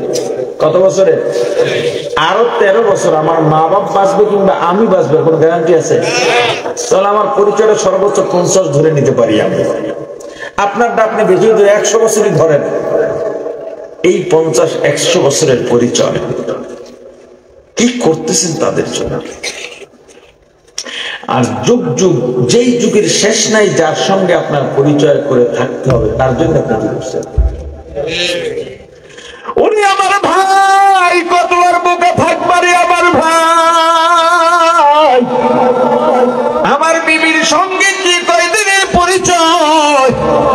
আমি এখন মারা যাব, যেই বিবি বলে আমি আপনাকে ছাড়া থাকতে পারি না, যেই বিবি রাত 2টা-3টা পর্যন্ত খাবার নিয়ে অপেক্ষা করে এখান থেকে যাব, তারপরে খাবে, কোনো সন্দেহ নাই। এখান থেকে যাওয়ার আগ পর্যন্ত ঘুমাবেও না। বক্তব্য, আপনি ছাড়া থাকতে পারি না, আপনি মারা গেলে আমি কেমনে বাঁচবো? কিন্তু আমি তো বাস্তবতা জানি, আমি মারা যাওয়ার পর, আমি যদি এখনই মারা যাই, সর্বোচ্চ 1 বছরের মধ্যে আমার বিবি বলবে একজন অভিভাবক তো দরকার, একজন নারী একা কেমনে থাকে? এই অভিভাবকের অজুহাত দিয়া অন্য পুরুষকে স্বামী বানাইয়া আনন্দে দিন কাটাবে, আমার কথা ভুলে যাবে। আচ্ছা, আপনি কার জন্য এত কিছু করেন? এই এত বোকা মানুষ, এত বোকা, এই বোকামির কোনো সীমা নাই। আমার মা বাবা, আমার ভাই বোন, আমার স্ত্রী সন্তান, আমার বন্ধু বান্ধব, কেউ আপন না, কেউ আপন না। এখন মারা যাব, এখন মারা যাব, এই যে সম্পর্ক শেষ, আর জীবনেও সম্পর্কের জোড়া লাগবে না। হিসাব করছেন এটা? তাহলে এত কামাই করে কার জন্য রাখবেন বলেন? আর কেনই বা আপনি কোরআন শিখবেন না, দিন শিখবেন না, এটা আমাকে বলেন, কেন শিখবেন না? কার জন্য? কোন ব্যস্ততায়? কিসের এত ব্যস্ততা? কার জন্য ব্যস্ততা বলেন আমাকে? এত ব্যস্ততা কাদের জন্য? এখন মারা যাবে না, এখন সম্পর্ক শেষ। এই ময়দানে 10 বছর 5 বছর আগে বাবা মারা গেছেন, এমন আছেন না? কথা কয় না? আমাকে একজন সন্তান একটু বলেন, আমার বাবা 10 বছর আগে মারা গেছে, মারা যাওয়ার পর থেকে আমি প্রতিদিন রুটিন করা, যেমন দুপুরের খাওয়া এটা আমার রুটিন, সকালের খানা এটা আমার রুটিন, রাতের খানা আমার রুটিন, বিকালের নাস্তা দুপুরের আগে সকাল 11টা কিংবা দুপুর 12টা, এই যে নাস্তা এটা আমার রুটিন। সকালে চা খাওয়া লাগে, রুটি খাওয়া লাগে, তেলছেনা পরোটা খাওয়া লাগে, দুপুরে ভাত খাওয়া লাগে, ভাতের সাথে ডাউল লাগেই লাগে, না হয় আমার এইটা লাগে ওইটা লাগে। লাগে। এই যে রুটিন আপনার এইভাবে প্রতিদিন এই 10 বছর পর্যন্ত বাবার জন্য আমি দৈনিক 5টা ঘন্টা বরাদ্দ রাখছি। এই বাবার কথাই ভাবি, বাবার জন্য কাঁদি, বাবার জন্যই দোয়া করি। কোন সন্তান আছেন বলেন আমাকে? 1 ঘন্টা করে রাখছেন না কথা বলে না। এমন তো আছেন যে এই 1 সপ্তাহে বাপের কথা একবার মনে করে নেই, কথা বলে না রে ভাই, আছে না নাই? আপনার বাপের কথা আপনি মনে রাখলেন না, আপনি কোন শিরু জমাদার হয়ে গেলেন যে আপনি মারা গেলে আপনার সন্তান আপনার কথা মনে রাখবে? এই ভাবনা আপনার ভেতরে ঢুকাইল কে?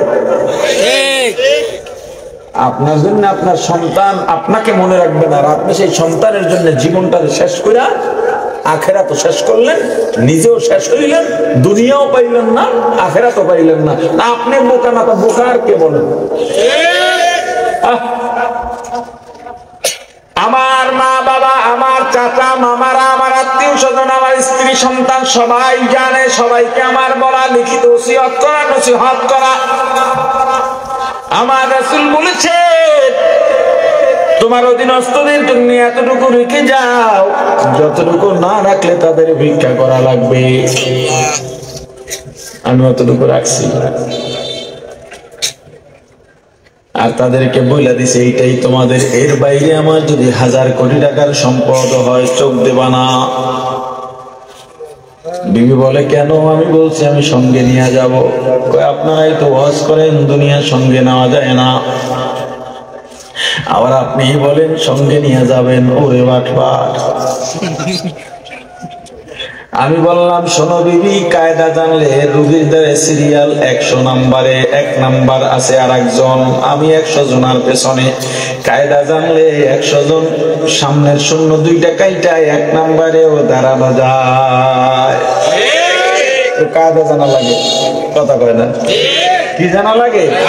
কায়দা জানা লাগে। সম্পদ সাথে নিয়ে যাওয়া যায় কি যায় না? কথা কয় না? কায়দা আছে না নাই?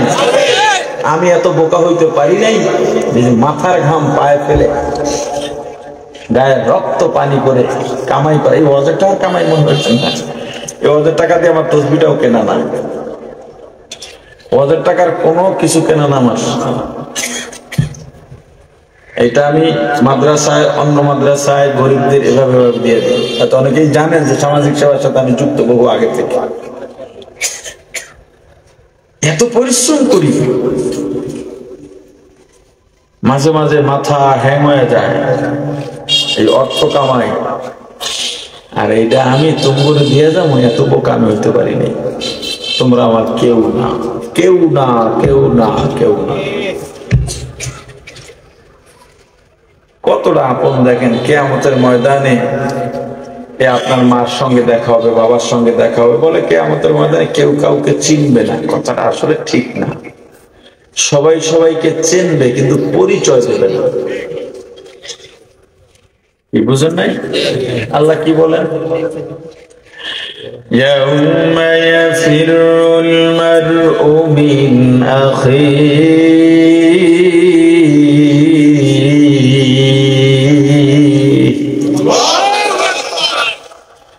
ওয়া উম্মিহি ওয়া আবিহি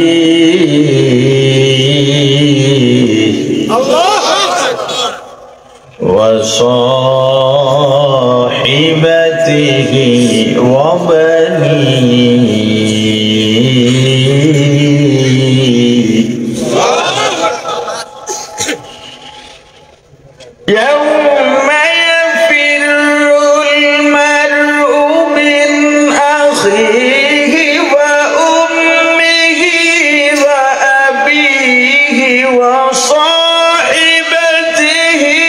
ওয়া বানিহি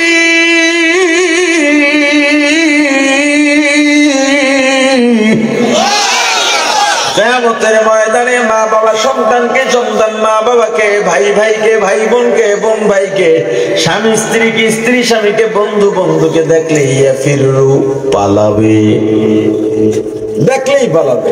ঘটনাক্রমে স্ত্রীর সঙ্গে যদি দেখা হয়, সব বাসর ঘর থেকে শুরু করে সব স্মৃতি বলবা। বিবি শোনার পরে বলবে কে তুমি? আমার তো দুনিয়ায় বিয়াই হয় নাই। এই বললুকে কামাইতেছে, এই বললুকে কামাইতেছে। সন্তানকে দৌড়ে বেড়া, সন্তান দৌড়িতেছে, নাগাল পাওয়া যাইতেছে না, পিছন থেকে গিয়া ধরবা, এ বাপ কই যাস? কত আদর করলাম, মাথার গাম পায়ে ফেলাইলাম, গায়ের রক্ত পানি বানাইছি বাপ। সকালে বের হইছি, রাত 10টায় বাড়ি ফিরছি। ওরে সন্তান, ঈদের সময় নতুন জামা বানায় দিছি, জুতা কিনে দিছি, আমি জামা বানাই নাই, পুরান জামাটা সাবান দিয়া ধুইয়া গায়ে দিয়া নামাজে গেছি। এ বাবা, আজকে একটা নেকের অভাবে জাহান্নামে যায়। সন্তান বলবে নাফসি নাফসি, আমার নিয়েই তো আমি চিন্তিত, আমার কোনো বাপ নাই, আমার কোনো মা নাই, আমার কোনো আত্মীয় স্বজন নাই। কার দ্বারে বলবেন? মার দ্বারে? আরো গেরেটে থাকবে। তাহলে তুমি কার জন্য এত কিছু করো আমার ভাই? কার জন্য কোরআন শেখো না বলো? কার জন্য তোমার এত ব্যস্ততা? সন্তানকেও কোরআন শেখানো উচিত, নিজেরও কোরআন শেখা। বয়স হয়ে গেছে, তাতে কি হয়েছে? সারা দিনের কাজ এশার আগে শেষ করো। এশার পরে কোনো কাজ নাই, এশার নামাজ পড়ে মসজিদে বসে যাও 2 ঘন্টা, একজন হুজুর রাখো, হুজুর আমাদের কোরআন শিখান, বাস্তবে আমল ট্রেনিং দেন, যত টাকা লাগে আপনাকে দেব। যদি মুমিন হন আর ভয় থাকে আল্লাহ, এটা করাই লাগবে আপনাকে। কয় আল্লাহ, আল্লাহ দেখে না হুজুর, আল্লাহ কিন্তু খালা তো ভাই না, আপনার আমার কাছে আল্লাহ ঠেকা। আল্লাহ কিন্তু মাফ করবেন না। আপনি যতই চিন্তায় যান এইভাবে, খবরদার আল্লাহটা মাফ করবেন না কিন্তু। এখন বলেন, কোরআনের পক্ষে, মাদ্রাসার পক্ষে থাকা দরকার কি দরকার না? কোরআনের সঙ্গে মাদ্রাসার সঙ্গে সম্পর্ক রাখা দরকার কি দরকার না? মাদ্রাসার সঙ্গে সম্পর্ক রাখবো মাদ্রাসার স্বার্থে নয়, আমার স্বার্থে। আমার স্বার্থে, মাদ্রাসার কিছু আবার কয়েছে আমার সাথে মাদ্রাসার সম্পর্ক রাখবো। মাদ্রাসায় আপনার দিয়ে কি স্বার্থ নেবে? কি করতে পারবেন আপনি মাদ্রাসায়? আমার স্বার্থে আমি সম্পর্ক রাখবো। স্বার্থটা কি শোনেন? 6-7 বছরের একটা ছেলে, যেই ছেলেটাকে মা খাওয়াইয়া দেওয়ার কথা, মা ঘুম পড়াইয়া দেওয়ার কথা, মা বিছানা বিছাইয়া দেওয়ার কথা, মা গোসল করাইয়া দেওয়ার কথা, ওই ছেলেটা টুঙ্গি বাড়ির মাদ্রাসায় যাইয়া নিজের খাবারটা নিজে খায়, নিজের প্লেটটা নিজে ধোয়, নিজের বিছানাটা নিজে বিছায়, নিজের কাপড়টা নিজে ধোয়। রাত যখন গভীর হয়ে যায়, তুমি তো নাইট ক্লাবে আছো, গানের আড্ডায় আছো, যাত্রা আছো, জুয়ার আড্ডায় আছো, পরনারীর সঙ্গে মোবাইলে কথা বলতেছো, টিভির সামনে বসে আছো। তোমার নাফরমানির কারণে আল্লাহ আসমানে গজব লটকায় রাখছেন। যে কোনো মুহূর্তে তোমার উপরে গজবটা পড়বে। ওই সময় মাদ্রাসার ছোট্ট এক বালক ঘুম থেকে জেগে গেছে, মশারিটা খুলে বিছানাটা গুছাইয়া গুটি গুটি পা দিয়ে ওযুখানা বা পুকুরে চলে যায়, সুন্দরভাবে ওযু বানায়। আমার আল্লাহ ফেরেশতাদের ডেকে বলেন, ও ফেরেশতা তাকা দেখ, আমার মাসুম বান্দা।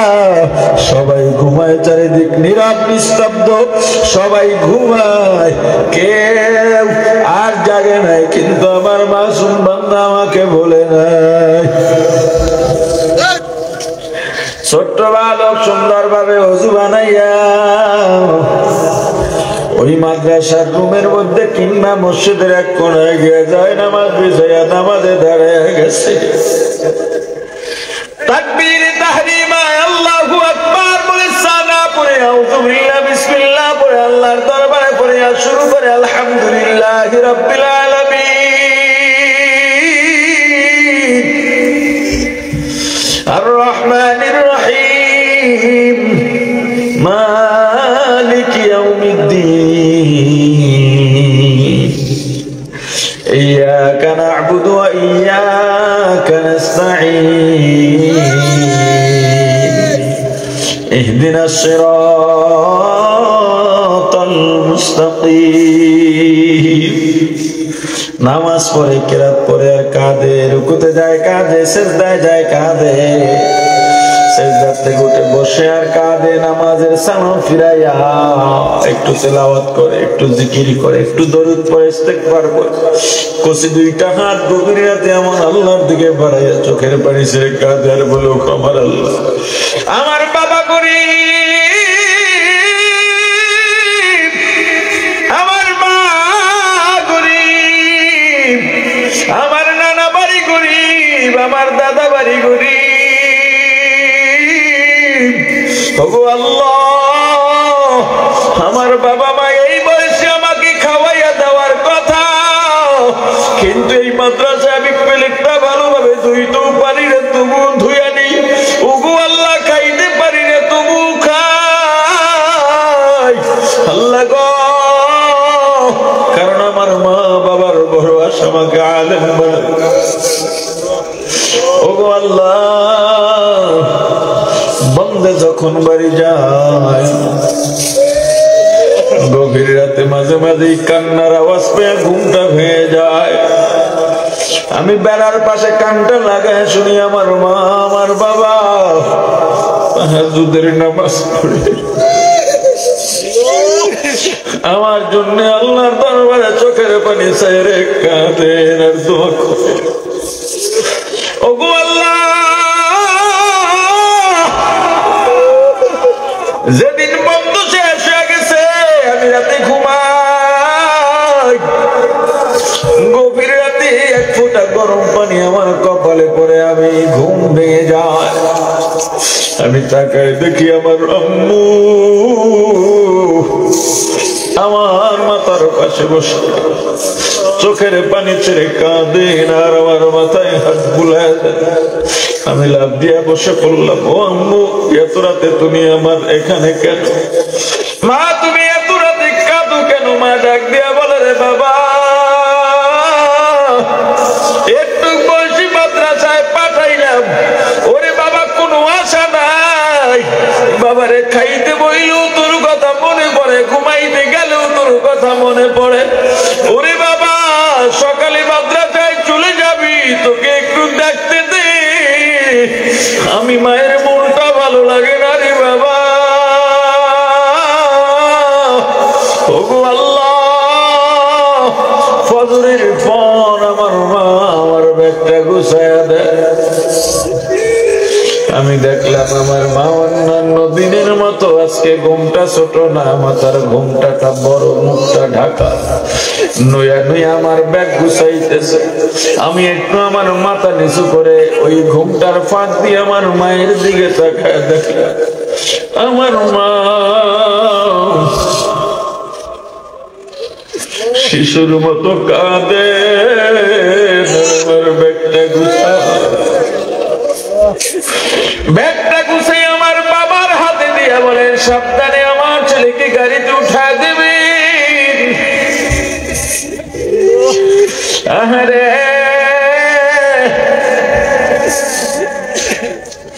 আমার মা আমাকে কাছে টেনে মাথায় হাত বুলাইয়া কপালে চুমু খাইয়া আমার হাতে 10টা টাকা দিয়ে বলেন, বাবা কিছু খাইতে মনে চাইলে এই টাকা দিয়ে খাবে। আমি বললাম, মা গো,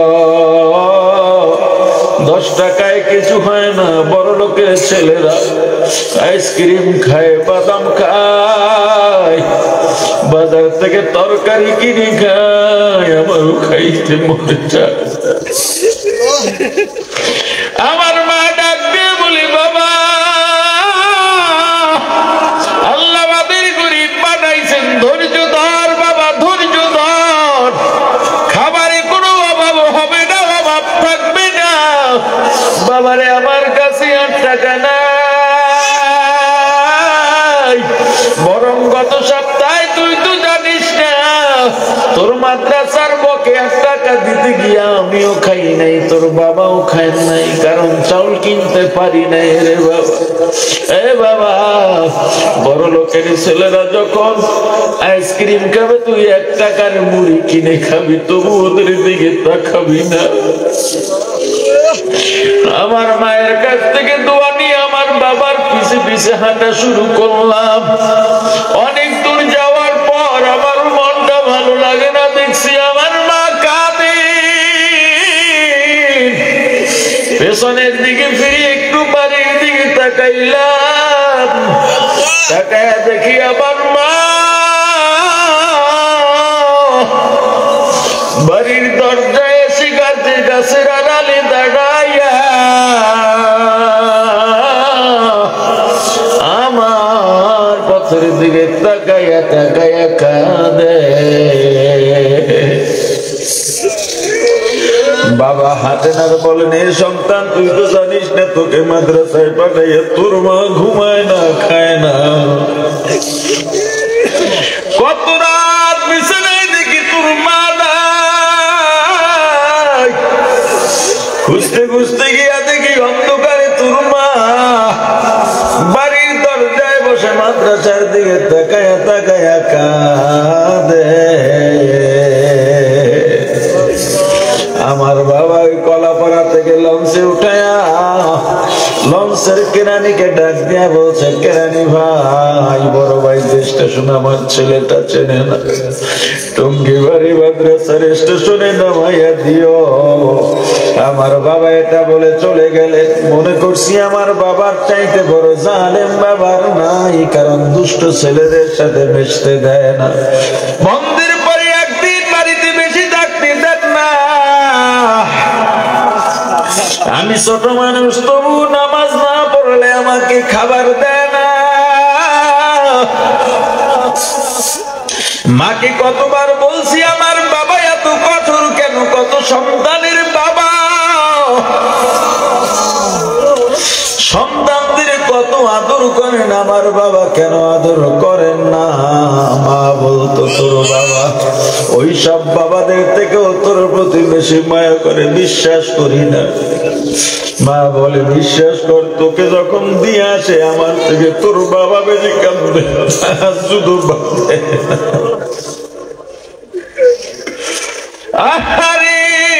সন্তানের মা বাবা, তুমি সন্তান মাদ্রাসায় দিয়ে তাহাজ্জুদ বাদ দিও না রে বাবা। সন্তানকে আলিম বানানো এত সহজ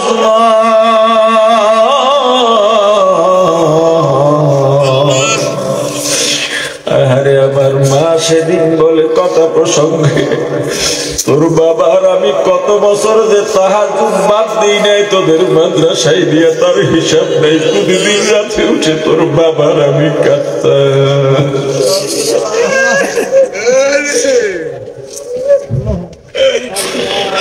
ওরে আমার ভাই, সন্তানের জীবনটাকে নষ্ট করো না। ওই মা বাবার কপাল কত ভালো, যে মা বাবার সন্তান হয় কোরআনের আলেম।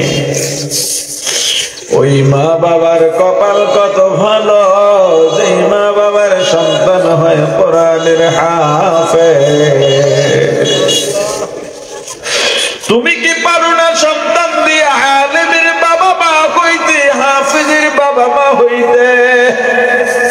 ওগো আল্লাহ, আমার মা বলতেন আমার বাবা আমাকে মাদ্রাসায় পাঠাইয়া আমার জন্য মায়ের থেকেও বেশি কাঁদতেন, বিশ্বাস করি নাই। লঞ্চ ঘাটে ভিড়ানো আছে, মনে করছি বাবা তো আমাকে দিয়া চলে গেছেন, আমার শক্ত বাবা যার ভিতর কোনো দয়া মায়া নাই। কিন্তু আধা ঘন্টা পরে যখন লঞ্চ ছাড়লো, আমি লঞ্চের বারান্দায় গিয়া দাঁড়াইলাম, মনটা ভালো লাগে না। বাড়ি থেকে মা ছেড়ে এলাম, বাবা ছেড়ে এলাম, বাড়ি থেকে মাদ্রাসায় যাওয়ার সময় মনটা খারাপ থাকে। হঠাৎ করে কারেন্টের খাম্বার আড়ালে কি যেন দেখা যায়, নজরে পড়লো। লঞ্চটার একটু সামনে যাওয়ার পর ভালো করে তাকাইলাম, তাকাইয়া দেখি আমার শক্ত বাবাটা এখনো জান্নাত।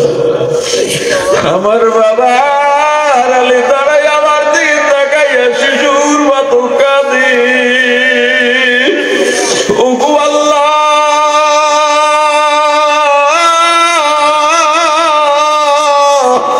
আমার ওই গরিব মা বাবা আমার লেখাপড়ার খরচ দিতে পারি না আল্লাহ গো বড় ভাইদার এই সমস্ত মানুষগুলোর দান সৎকার কারণে আজকে আমি লেখাপড়ার খরচ চালাইতে পারি আমার ওস্তাদরা বেতন পান মাদ্রাসার খরচ ওগো আল্লাহ এই দানের উসিলায় বড় ভাইদার সমস্ত মানুষগুলোকে বিপদ থেকে হেফাজত করে ওরে না ফরমান তোমার উপরে তো আল্লাহর গজব লটকে আছে এখনই পড়বে অবস্থা ওই ছোট্ট বালকের ছোট্ট দুইখানা হাতের ফরিয়াদার চোখের পানিতে তোমার উপর থেকে আল্লাহ গজব উঠায় নিয়ে যায় অতএব এই মাদ্রাসার দিকে নজর রাখা এটা আপনার নিজের স্বার্থে ওরা দোয়া করবে আল্লাহ আমাদেরকে বোঝার তৌফিক দান করেন বলেন আমিন